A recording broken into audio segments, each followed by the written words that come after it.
한번 따라서 합시다. 자녀는 부모의 눈물을 먹고 성장한다. 가정의 달도 지나는데 왜 이런 말씀을 할까? 제 나름대로 이번 달은 교육에 관해서 말씀을 하고 있는 겁니다.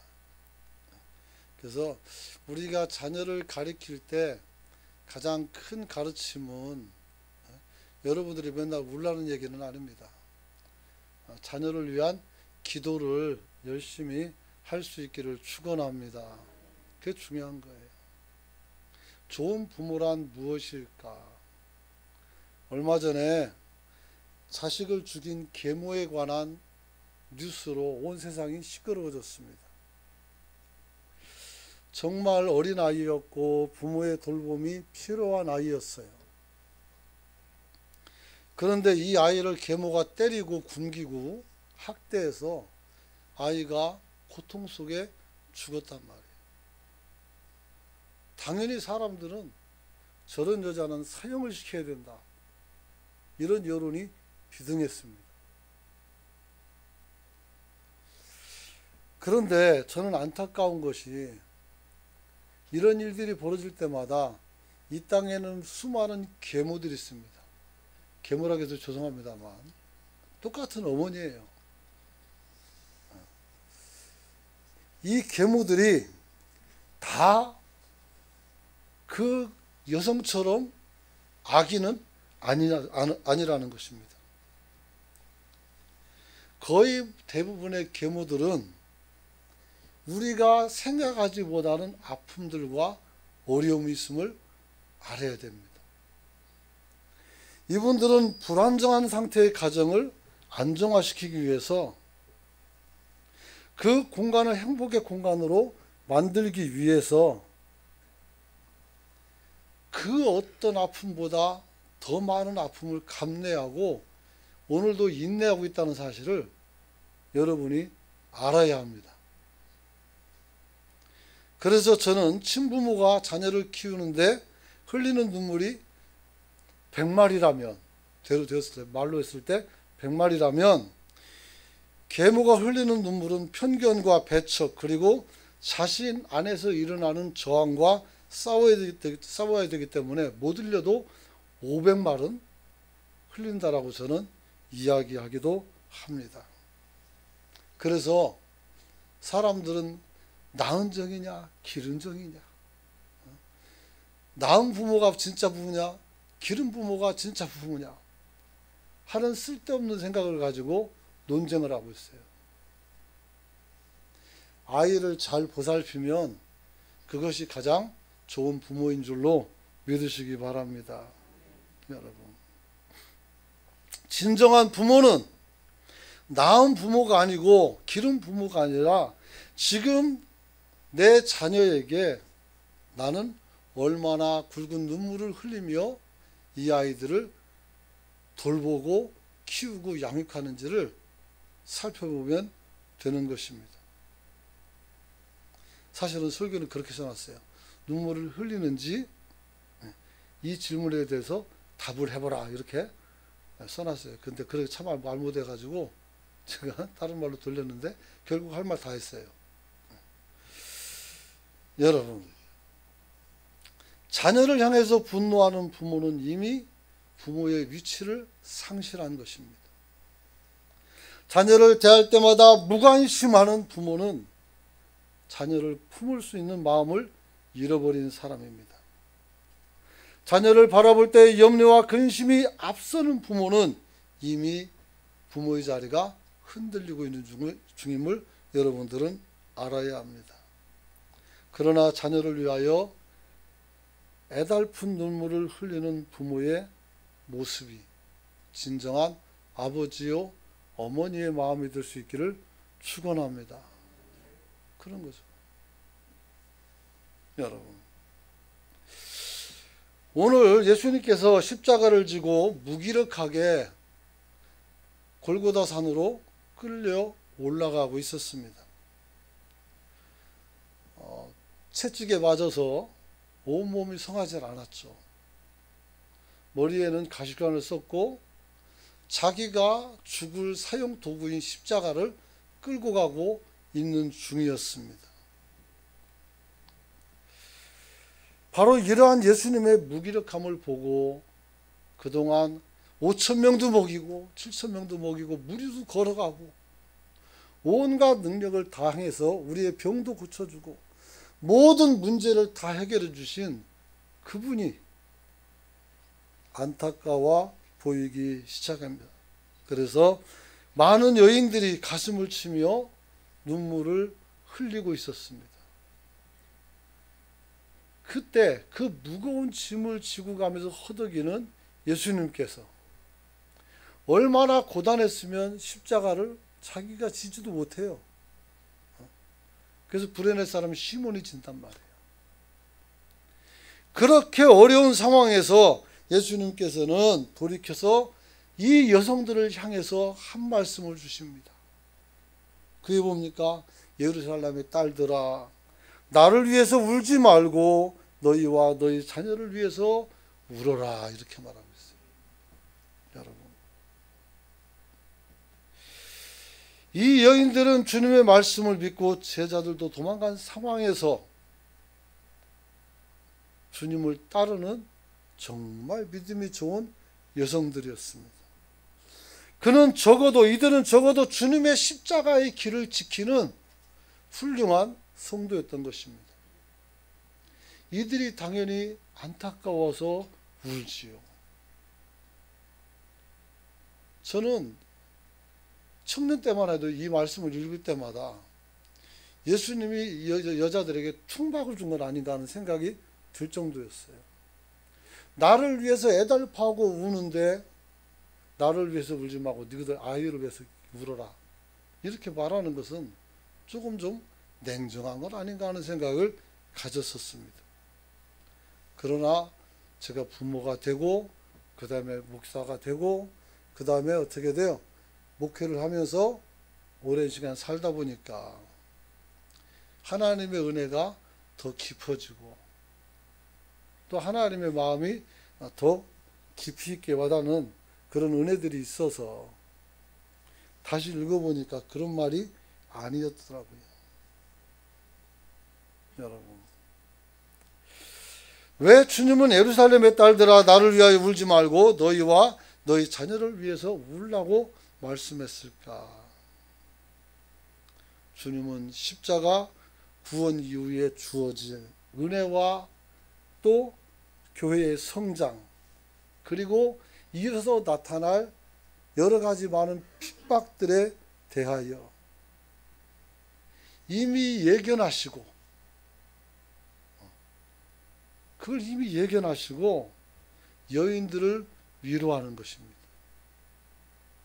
나를 위해서 울지 말고 이제 너의 신앙과 나의 이 선생이 돼서 가르친 모든 것들과 이런 것들을 받아 짊어지고 갈 너희 아들들이 경험할 아픔들, 어려움들, 이것들에 관하여 관심을 갖고 이들을 더 잘 살펴줄 것을 우리 주님은 우리에게 말씀해 주신 줄로 믿으시기 바랍니다.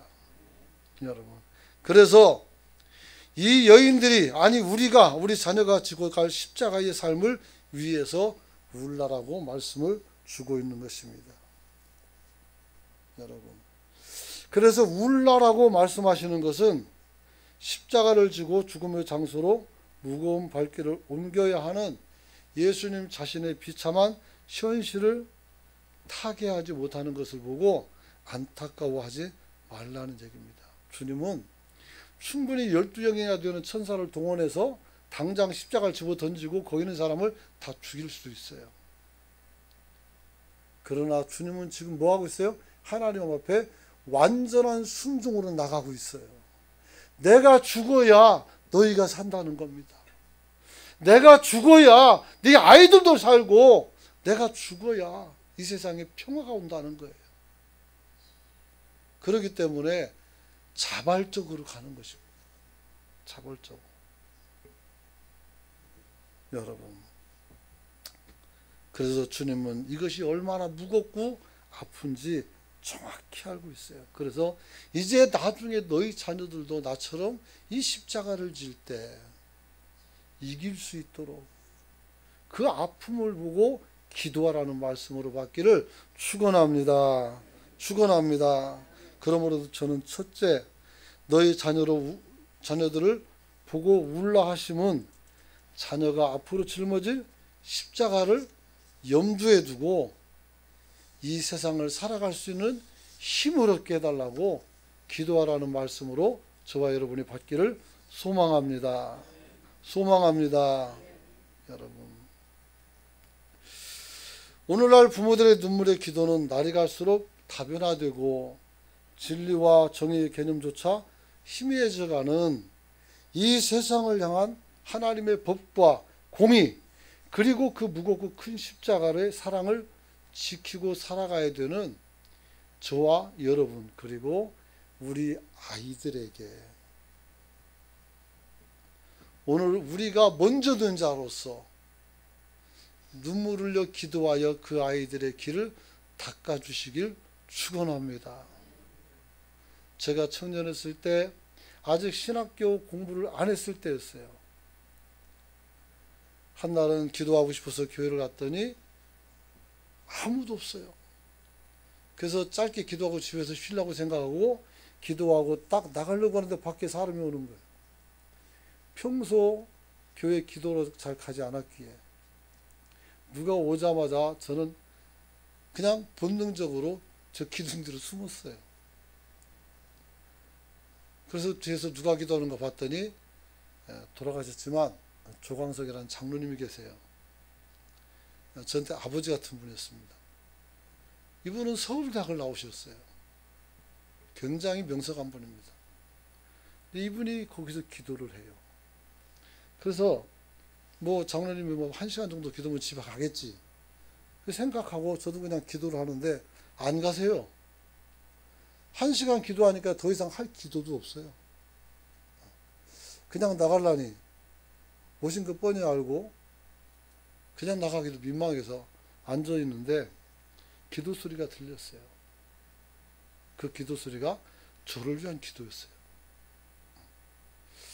그래서 그 밤에 제가 굉장히 은혜를 받았어요. 사실은 군에 있을 때도 여러분들에게 미리 말씀드렸었지만 편지를 한 통 써요.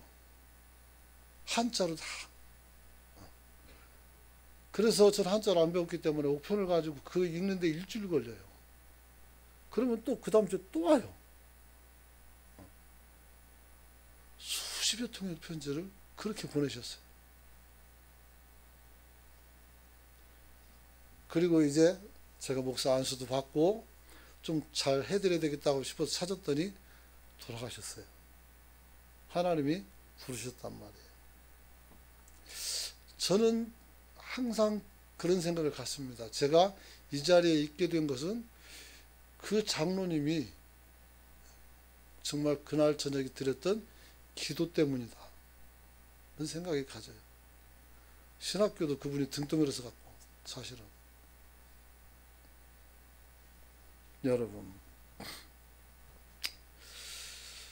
누구든지 사명을 지고 자신의 길을 가는 것은 쉽지가 않은 일입니다. 그러므로 여러분 중에 자녀가 목회를 하는 사명자의 가정이나 또 성도로서의 삶을 살아가지만 또 여러분들이 내가 장로니까 너도 장로가 됐으면 좋겠다라고 기도하는 또 권사가 되길 기도하는 그런 부모님이나 아니면 이 세상에서 그리스도인으로서 역할을 잘 감당하여 봉사하고 충성하기 원하는 자녀로 만들기 원하는 저와 여러분이라면 다른 누구보다 더 많이 하나님 앞에 눈물로 기도할 수 있기를 축원합니다. 축원합니다. 그래서 저희 어머니도 굉장히 많이 기도하셨어요. 그래서 너무 감사하죠. 이 사명의 길을 간다는 것이 얼마나 어려운지 몰라요. 뭐 내가 어렵다는 얘기는 아닙니다만 사실은 쉬우려면 한없이 쉬워요. 하지만 올바로 하려면 정말 어려워요. 왜냐하면 완전한 순종이 내게 요구되기 때문이에요. 참 아픈 일이죠. 예수님께서도 이 사명을 감당하기 위해서 너무나도 애절한 기도를 드린 적이 있단 말이에요. 마태복음 26장 33절 보면 이런 말이 있어요. 내 마음이 매우 고민하여 죽게 되었으니 너희는 여기서 머물러 나와 함께 깨어 있으라. 기도하란 얘기예요. 목사가 중보기도 요청하는데 여러분들이 예 해놓고 사기치면 안 됩니다. 여러분 꼭 기도할 수 있기를 축원합니다. 기도해야 돼요. 정말 기도가 필요해서 요구하는 거예요. 나 혼자 잘할 것 같으면 그런 얘기 안 해요. 나 혼자 안 될 것 같으니까 기도 요청하는 거예요. 또 39절에 보니까 얼굴을 땅에 대시고 엎드려 기도하시되 아버지 만일 할만하시거든 이 잔을 내게서 지나가게 하소서. 할만하시거든 날 십자가 매달지 마세요. 사람이 돼보니까 죽는다는 것이 얼마나 두려운지를 안 거예요. 하지만 그러나 나의 원대로 말고 아버지 원대로 하세요 이렇게 말합니다. 그리고 또다시 기도합니다. 내 아버지여 만일 내가 이 잔을 마시지 않고는 이 잔이 내게서 지나갈 수 없거든 아버지의 원대로 되기를 원합니다. 이삭을 잡아가는 아브라함에게 이삭은 자기가 죽는다는 사실을 꿈에도 생각 안 했어요. 그런데 한마디를 하죠. 재물을 태울 나무도 있고 그 다음에 불도 있는데 재물이 없어요. 그 물어봐요. 아버지 제사 지나가려 하는데 재물을 안 가지고 가요? 아브라함이 네가 재물인데? 이렇게 말할 수 있겠습니까? 못하는 거예요. 못하는 거예요. 근데 만약에 이삭이 눈치를 채고 이 가정이에요. 없는 얘기입니다. 성경에 기록 안 된 거. 이삭이 만약에 내가 죽는구나 깨닫고 눈물을 뚝뚝 흘리며 아버지 꼭 나를 죽여야 되겠습니까? 나 좀 살려주세요. 그러면 아브라함은 어떡할까요? 깝깝한 일이죠. 대답을 못하니까 또 말합니다. 아버지 내가 꼭 죽어야 됩니까? 그래야 꼭 아버지 믿음이 하나님께 상달되는 겁니까? 내가 꼭 죽어야 돼요? 이렇게 묻는다면 무슨 말을 할까요? 말 못하는 거예요. 하나님도 대답을 안 하시더라고요. 하나님도 이 아들의 기도에 대해서 대답하지 않으세요.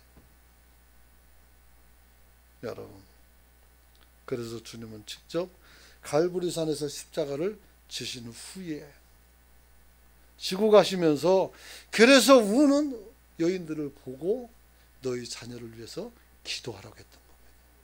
할렐루야. 그 아픔을 알았던 거예요. 여러분, 지금 말씀드린 것처럼 아브라함 같은 사람도 마찬가지예요. 우리 믿음의 모든 사람들이 그냥 믿음의 종들이 된 것이 아니라 아픔과 시험과 환난을 다 이겨내고 그 자리에 들어간 줄 믿으시기 바랍니다. 세상에 공짜가 어디 있어요, 여러분. 그래서 히브리서 11장에서 아브라함의 믿음을 얘기할 때 이삭을 바치는 얘기를 꽉 써놨어요. 믿음으로 이삭을 드렸으니 그는 약속들을 받은 자로 돼 그의 아들을 드렸느니라. 그래서 써놨어요.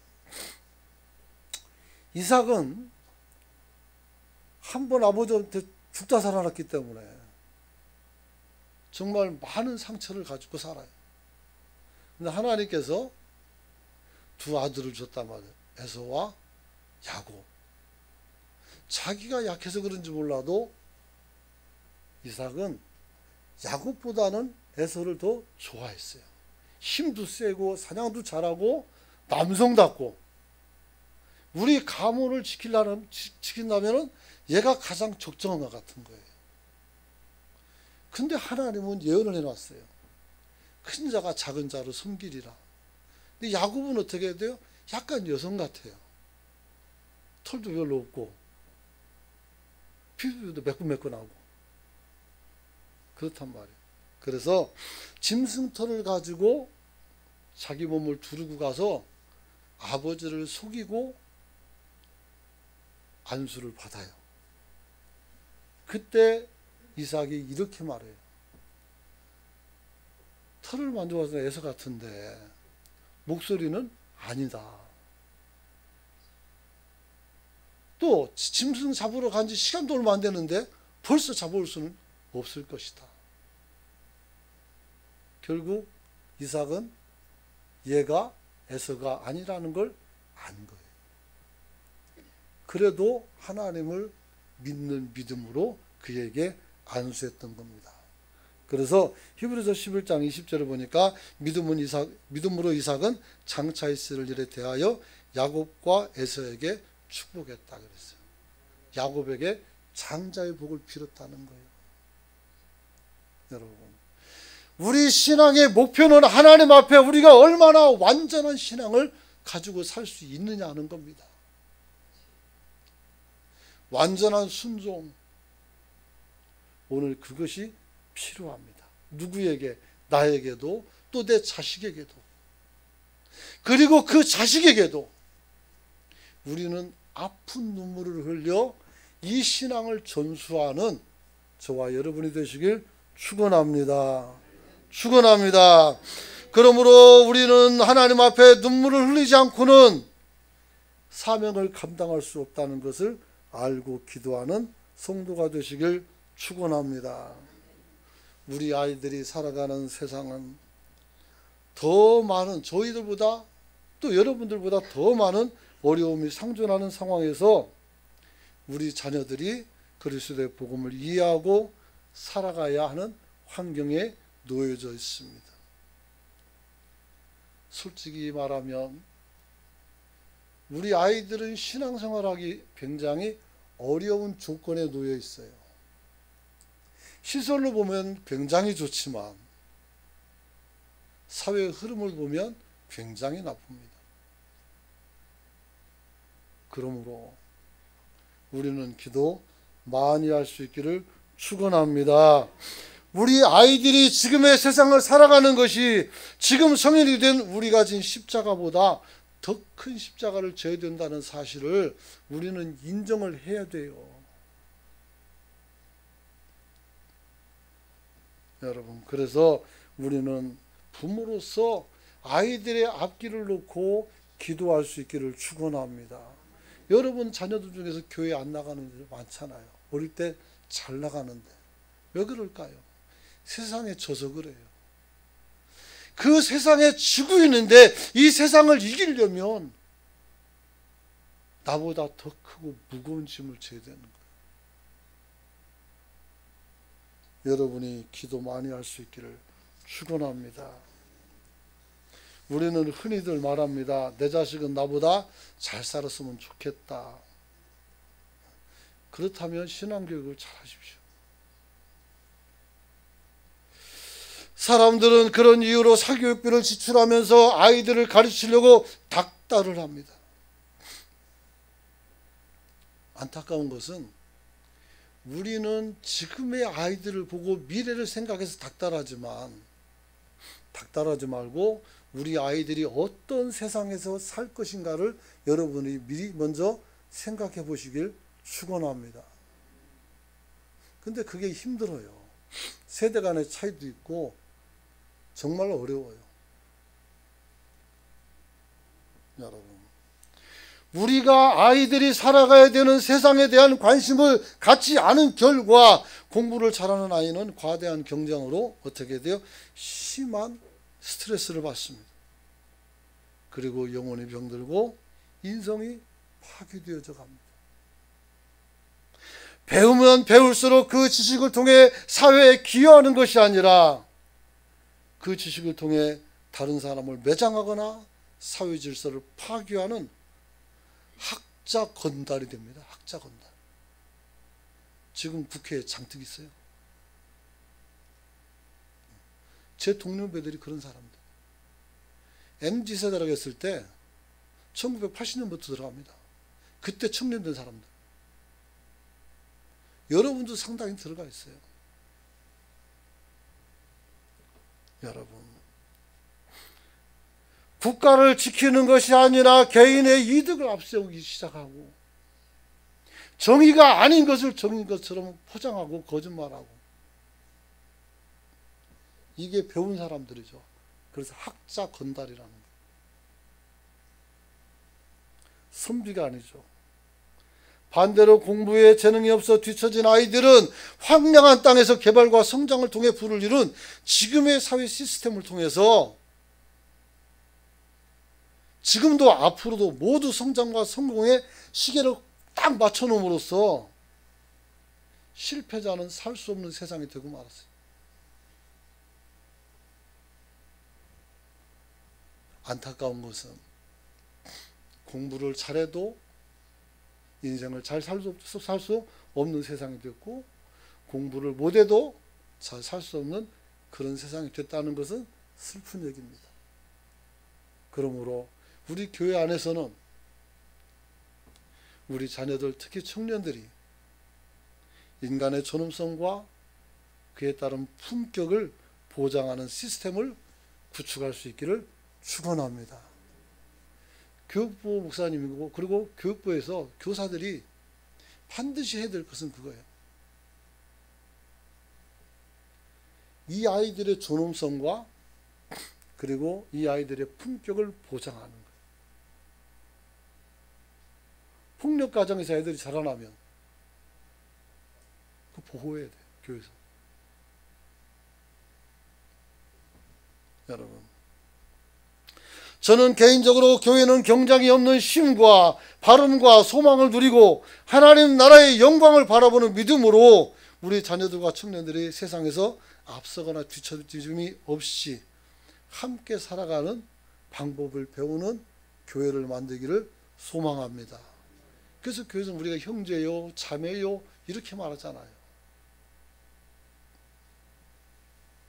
여러분, 그러므로 학교에서 세상에 앞서거나 뒤처진 아이가 돈만 벌면 실력으로 안 되는 모든 부분을 커버할 수 있다는 그런 짧은 생각을 갖기도 하고, 또 소위 성공한 청년들은 성공의 가치를 돈만 주고 돈에 두고 돈만 따라 살다가 인성이 파괴되고 비참한 현실 속에서 나락에 떨어지는 그런 일이 비일비재한 것이 오늘날 시대란 말이에요.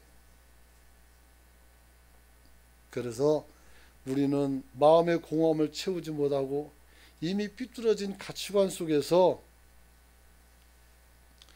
돈을 살 수 있는 그 무엇을 하기 위해서 범죄를 저지르는 어린 자녀들에 대해서 더 관심을 갖고 여러분들이 돌보시길 축원합니다. 제가 전도사 때 교회 아이들 중에서 담배를 피는 아이가 있어서 집사님인데 얘기했어요. 안수 집사님인데. 그랬더니 팔쩍 뜹니다. 우리 애는 절대 안 핀다는 거예요. 내가 보니까 니네 애가 애들 다 담배 가르치고 있어, 교회에서. 근데 우리 애는 절대 그렇지 않다는 거예요. 절대 그렇지 않다고 생각하지 말고 모든 가능성을 열어놓고 아이들을 잘 이끌어갈 수 있기를 축원합니다. 박사학위 받는다고 해서 애들 잘 키우는 게 아니에요. 상담한 박사가 부부싸움 잘합니다. 아세요? 아동 심리학 한 사람들 애들 잘 키웁니까? 안 키워져요. 오늘 여러분들 들어올 때 설명을 하겠죠. 교회에서 아이들을 돌볼 수 있는 공간이 있으니까 그걸 통해서 아이들을 돌볼 수 있도록 법령을 만들어 달라는 거예요. 그래서 이런 아이들을 키우겠다는 거예요. 사랑하는 성도 여러분, 무엇이 옳은지 알기도 전에 너무도 무거운 짐을 지게 된 아이들과 과거 우리들이 자라던 시절처럼 순수하거나 낭만적이지 못하는 삶 속에서 우리는 분명히 격차를 인정해야 돼. 실패해도 괜찮으며 성공해도 도전할 일들이 가득한 우리 자녀들이 어떤 상황이 아니라 늘 내 곁에 있는 예수로 힘을 얻게 도와줄 수 있기를 축원합니다. 이게 중요한 겁니다. 요즘 대다수의 젊은이들은 인정하지 않지만 사회학자도 그렇게 인정하지 않아요. 내가 보니까 그냥 은둔형 외톨이하고 똑같아요. 일본말로 히키코모리. 이들에게 친구는 컴퓨터고 이들에게 시장도 컴퓨터예요. 옷을 사도 신발을 사도 뭘 사도 먹을 것까지 다 어디 컴퓨터로 다 합니다. 요즘은 휴대폰으로 하죠. 이들의 문화도 컴퓨터고 이들의 미래도 컴퓨터에 있습니다. 우리 아이는 일도 컴퓨터로 합니다. 여러분, 컴퓨터를 떠나지 못하는 우리 아이들에게 자연과 만물의 아름다움을 보여주고 사람들이 길거리에 다니면서 함께 웃고 웃으며 일하는 것의 행복을 가르쳐 줄 수 있기를 축원합니다. 물론 안 가르쳐 지들이 세상 나오면 다 경험하게 돼요. 하지만 신앙 안에서 그래서 아이들이 흔들림 없이 클 수 있도록 우리가 도와줄 수 있기를 축원합니다. 축원합니다.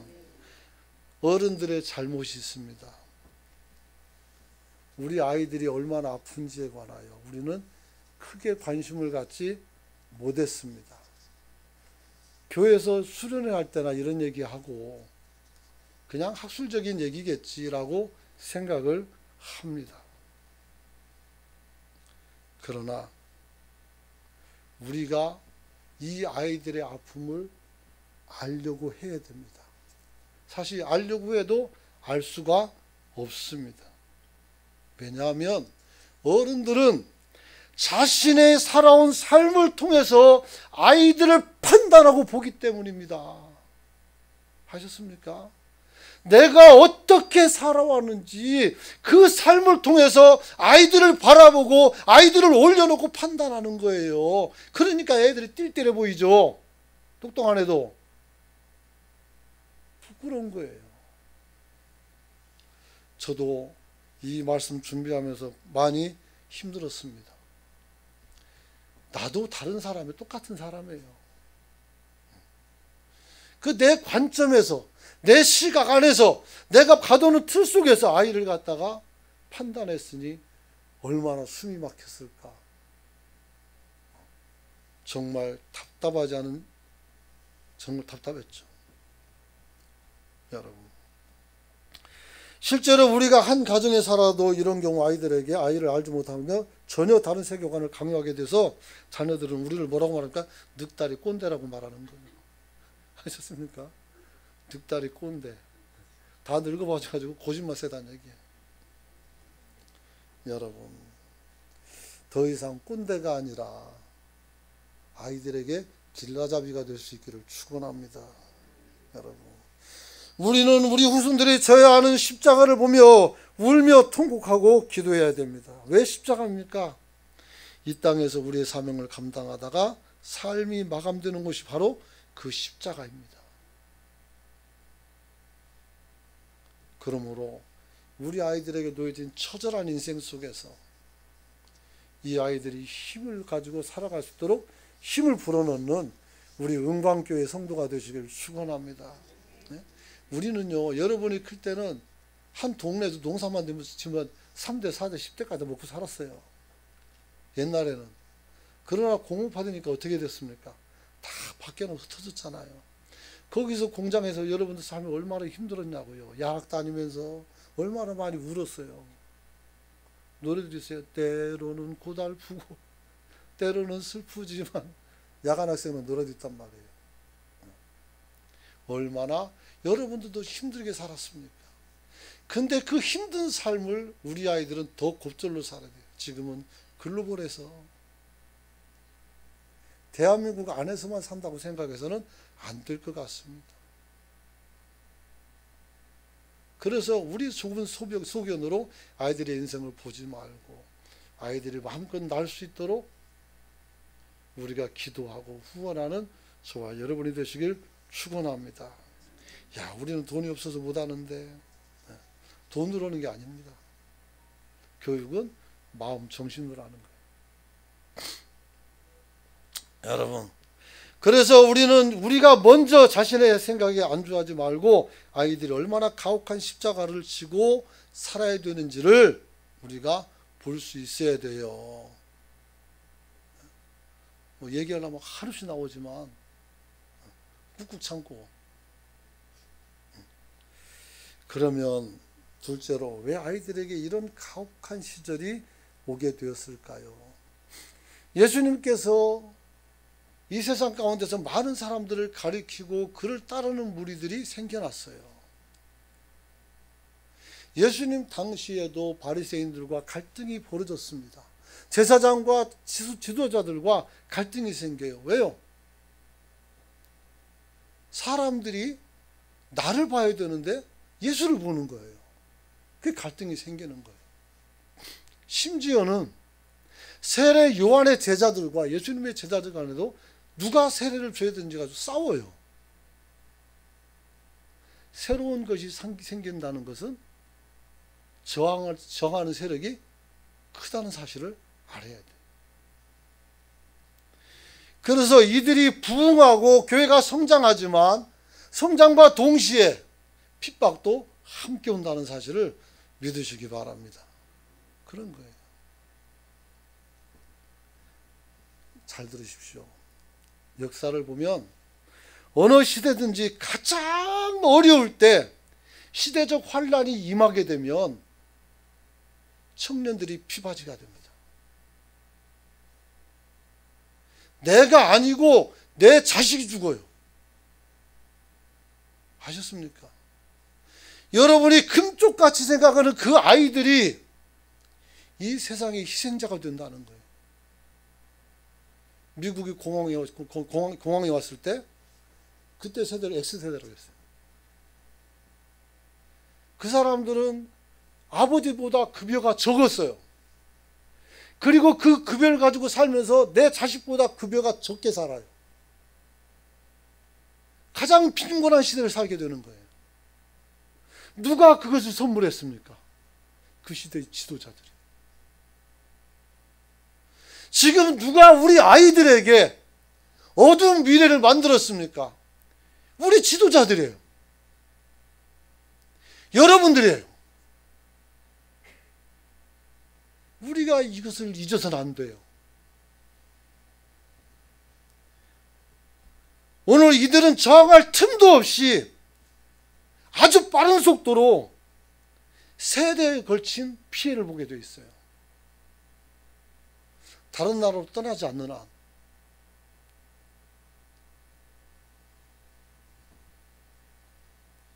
그래서 옳지 못한 어른들은 자신의 지위를 통해서 자기 자녀들을 어떻게 안정적인 직장으로 이끌어내고 그들을 도와준단 말이에요. 그래서 여러 가지 세상이 시끄러운 거예요. 또 그 자녀들은 부모 찬스도 능력이라고 되도 않는 폭언을 사용하지만 우리 아이들은 그것도 맞다라고 생각한다는 거죠.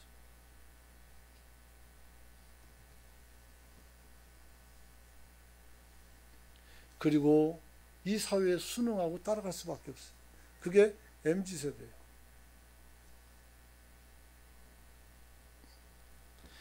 MZ세대가 가지고 있는 플렉스 문화라고 해요. 플렉스 문화.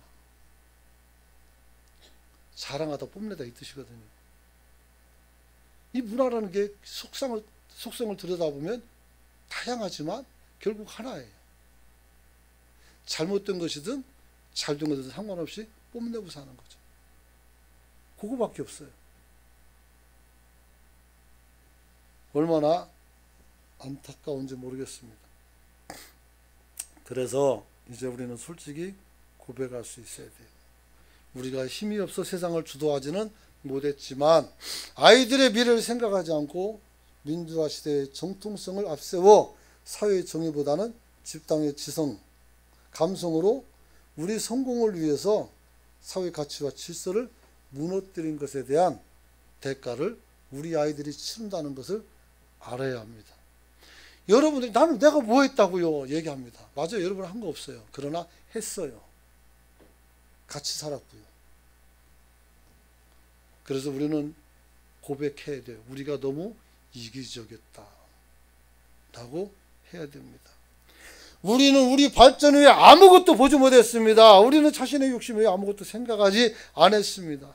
나만 잘 되면 되지라는 생각을 가지고 우리는 살아왔고 불의에도 눈을 감았어요. 교회도 마찬가지죠. 이런 부분은 매우 잘못된 부분이라 이렇게 생각합니다. 여러분, 배고픈 자 앞에서 고기 먹고 트림하며 고기가 맛이 있네 없네 하는 순간 우리는 배고픈 자들의 미움의 대상이 될 수밖에 없는 것입니다. 헐벗은 자 앞에서 밍크코트 옷을 입고 디자인을 논하는 순간 우리는 그들에게 원수가 되는 거예요. 지금은 사람들이 이렇게 살고 있습니다. 내 자동차가 얼마나 좋은지 아느냐? 내가 얼마나 좋은 직장 다니는지 아느냐? 내 새끼가 얼마나 좋은지 아느냐? 막 자랑해요. 여러분, 결국 적밖에 안 생기는 거예요. 적어도 교회는 그러면 안 돼요. 교인도 그러면 안 됩니다. 받은 것은 감사하되 타인에게 아픔이 되지 않는 저와 여러분이 되시길 축원합니다. 축원합니다. 물론 어떤 사람 말하죠. 가진 게 있는데 즐기는 게 뭐가 나쁘냐 이렇게 말할 수 있어요. 누가복음 12장 20절 말씀 같이 한번 읽어봅시다. 한번 띄워주세요. 누가복음 12장 20절. 오늘 한 번도 같이 안 읽었죠. 분량이 많아서 그래도 한번 읽어봅시다. 시작. 하나님은 이르시되 어리석은 자여 오늘 밤에 내 영혼을 도로 찾으리니 그러면 내 예비한 것이 네 것이 되겠느냐 하셨으니. 고생을 했으니 어느 정도 누리는 거 괜찮아요. 하지만 내 것이 아니라는 걸 아시길 축원합니다. 내 것이 아닌데 뭔 자랑을 합니까? 헌신이 없이 움켜쥐기 위한 세대가 지금 어른들이에요. 아주 지독스럽게 이기적이에요.